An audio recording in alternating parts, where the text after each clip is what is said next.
wax ni dañoo ñëwoon tey ànd ak suñu frère suñu camarade Barthélémy Diaz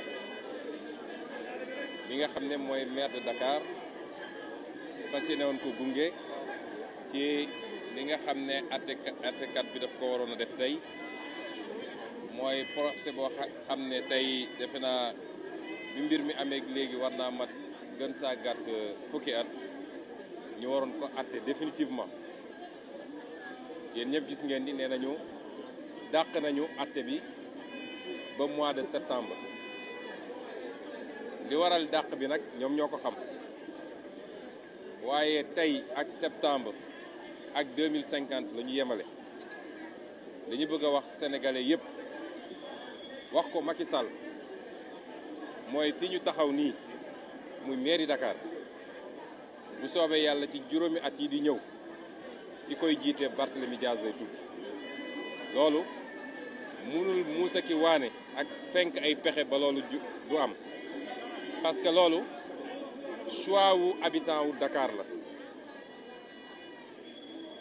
moom dafa amoon ay candidat am ngemb leen ñu duma leen duma goo xam ne du lu ñuy laam-laame kon bu dee yaakaar nañ ni mun nañ ko jaarale ci beneen pexe te defoon ko ak Khalifa Sall mu jàll waaye dootul am du am fenn fu mu jaaraat ba benn mairie boo xam ne yàlla jaarale na ko ci sénégalais ñu dénk ko opposition mu jaar ci ay pexe tappale yoo xam ne da koy jaarale ci justice wala ci corps de contrôle wala ci leneen ba nangu ko ci ñun loolu du am ñaareel bi ñu bëgg a wax mooy bu dee foog nañu ñoom muus nañu ba tey foog nañ ni mën nañu jëndee reportu délibéré Barthélémy Diaz ak problème mu liste yi nga xam ne am na parce que problème liste yi ñaari problème liste la problème liste Ndakaaru Yewwi Askan la ñu ne liste yooyu amul dara lu war a tere ñu nangu ko parce que li dese direction générale des élections def démb déni d'administration la mooy bañ a jël courrier bi liste yooyu dina jàll ñaareel bi mooy listu Benno Bokk Yaakaar dama bëgg bis ni ki tey képp ku bokk Yewwi Askan Wi képp ku bokk opposition képp kuy citoyen bu engagé débat bi nekkatul liste Yewwi Askan Wi kooku féeti nañ ko boor débat bi mooy Benno Bokk Yaakaar warul bokk ci élection yi loolu mooy wax ji ñoom nag saa yu wax amee dañuy génn di jaay dang làmmeñ dégg naa loolu ñu jël def ko tête de liste démb nee na force restera à la loi ñu ne ko fekk nañ la ci force restera à la loi et la loi li mu wax ci bii mooy Benno Bokk Yaakaar warul bokk élection ñu ciy wax nag ak conseil constitutionnel jamono ji ñuy wax ni Déthié Fall jóge na conseil constitutionnel déposé na recours yi ñu war a déposé bii paa nag ñi ngi xaar conseil constitutionnel te fu ñu woo dinañ ñu fa fekk te bu soobee yàlla ci fan yi di ñëw dinañu organiser un grand rassemblement à Dakar di ci woo sénégalais yëpp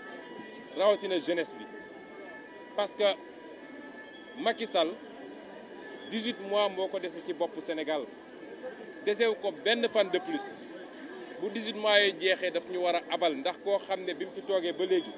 fitna sur fitna complot attaqué opposants yi ku ne d'accord ma nga tëj jaay suñu réew jaay alalu réew mi wër di yelwaan suba ak ngoon naan tubaab bi jox leen ñu kooku Sénégal ci boppam moo dayal ci moom 18 mois yooyu nag moo ko fi dese bu yaakaaree ni mun na jaar ci ëllëg pour li nga xam ne moo war a acter définitivement la fin muy élection législative yi ndax na boppam loolu lañ ci bëggoon wax ci lu gàtt di delluwaat di massawu ndax am na nee nañ ñu ci provocation yu am ci yoon bi am na ñu ci gaañu ñii di jóg di provoquer dañ leen di wax ñu tey parce que koo ëppul doole bu ko gaaw a song ndax lii mun nañ ko organiser ba tey maire bu fi organiser provocation dootoo génn Ndakaaru loolu mën nañ ko te dañuy jël le peuple à témoin ñuy dox romb di dem seen yoon moytu leen di attaquer parce que bu riposte amee rek boo moytul dootoo génn ci sa mairie. kon en français ce que j'ai dit en wolof rapidement c'est d'abord dire que nous étions venus à notre nom et au nom de tous les leaders de Yewwi Askan Wi. Beaucoup de leaders étaient déjà au tribunal. Beaucoup de leaders. Donc, au nom de tous ces leaders-là, nous étions venus accompagner M. le maire de Dakar, Barthélémy Diaz, pour le verdict qui devait être rendu aujourd'hui et qui devait nous permettre de tourner une page qui dure depuis très longtemps, depuis plusieurs années maintenant. Le tribunal a décidé de renvoyer le prononcé de ce verdict. Il en a le droit. On n'en connaît pas les raisons. Mais ce que nous voulons dire sur le plan strictement politique, c'est que celui qui pense pouvoir acheter la forfaiture qu'ils veulent faire sur la liste de Yewwi Askan Wi à Dakar par le report du verdict sur le procès en appel de Barthélémy Diaz, il se trompe. Pour nous, ces deux sont non négociables. La liste Yewwi Askan Wi de Dakar doit être réintégrée parce qu'elle n'a pas été foreclose et que la Direction générale des élections a commis un déni d'administration en refusant de prendre les rectifications qui étaient apportées hier par le mandataire. Mais l'élection de M. Barthélémy Diaz et de toute l'équipe municipale, parce que cette équipe municipale, il faut le comprendre, c'est l'équipe de tout Yewwi Askan Wi. Il y a des conseillers de PASTEF, des conseillers du PUR, des conseillers de And, des conseillers de toutes les autres formations politiques. Cette victoire durement acquise, nous voulons dire à Macky Sall que s'il pense que c'est par ce dossier qu'il va passer pour reproduire la forfaiture qu'il avait déjà faite avec M. Khalifa Sall, il se trompe lourdement. Et c'est pourquoi je dis, ni l'un ni l'autre ne sont négociables pour nous. Mais lancer aussi un appel. Ils ont voulu nous retarder avec un débat sur oui, à Yewwi Askan Wi, tel a fait ceci, tel a fait ça. Ça, c'est dépassé pour nous. Désormais, il n'y a qu'un combat, c'est que Benno Bokk Yakaar ne doit pas être sur la ligne de départ. Hier, ils ont admis qu'ils ont déposé plus de parrains qu'admis par la loi. Cela suffit, il n'y a plus de débat. Benno Bokk Yakaar ne doit pas compétir. Et eux-mêmes ont dit que force doit rester à la loi.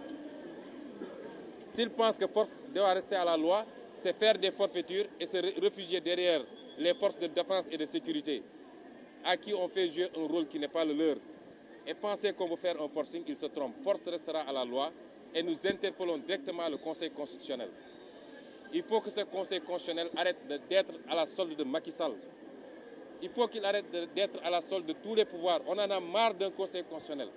qui toujours est à la solde du pouvoir. Ce même Conseil constitutionnel, et ça c'est un argument superfétatoire même, mais ce même Conseil constitutionnel avait dit en 2019 que le seul fait que Malick Gakou ait déposé plus de parrains qu'autorisé par la loi suffisait à invalider sa liste. Ce même Conseil constitutionnel ne peut pas revenir nous dire que Benno Bokk Yakaar, qui a déposé plus de parrains que de normes, va être admis pour compétir. Il faut que les gens arrêtent. Et le débat aujourd'hui, c'est ça. C'est non à la candidature de Benno Bokk Yakaar à ces élections. Et dans les jours à venir, nous allons développer une feuille de route. Nous allons nous mettre en formation de combat. Et nous allons faire face à Benno Bokk Yakaar et à Macky Sall. Je vous remercie. Remercier les populations qui sont mobilisées pour nous accompagner et féliciter aussi tous les leaders de la conférence de Yewwi Askan Wi qui sont mobilisés aujourd'hui au tribunal et qui nous ont marqué aussi leur soutien et leur sympathie. Et comme vous l'avez tous constaté aujourd'hui, le verdict tant attendu a été reporté à une date ultérieure. Nous en prenons acte et nous continuons à inviter les populations à se mobiliser pour la démocratie et à se mobiliser surtout pour l'avenir de notre pays. Donc je laisserai le soin au président Ousmane Sonko de faire la déclaration.